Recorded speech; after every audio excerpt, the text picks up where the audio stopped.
Hello mga ka-YouTube, mga kanani dyan.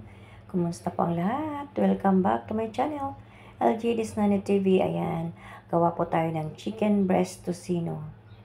Chicken breast tocino ala des nani. Ayan po, yung breast chicken, iniwan natin ng maninipis. Ayan, ay mga ingredients po natin dito. Breast chicken, kahit po ilang kilo gusto nyo. Soy sauce or toyo, salt or asin, black pepper or paminta, minced garlic,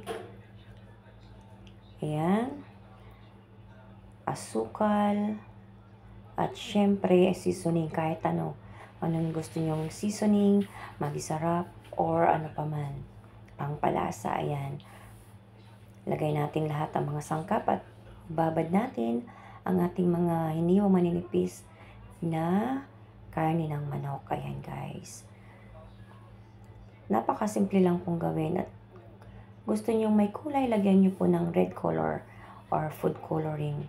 Ayan, ready na po yan, nakababad na. Ilipat natin sa mga lalagyan para mailagay natin sa freezer or sa ref. Pwede po yan pang baon, sa trabaho or sa mga estudyante. Thank you for watching. Ingat!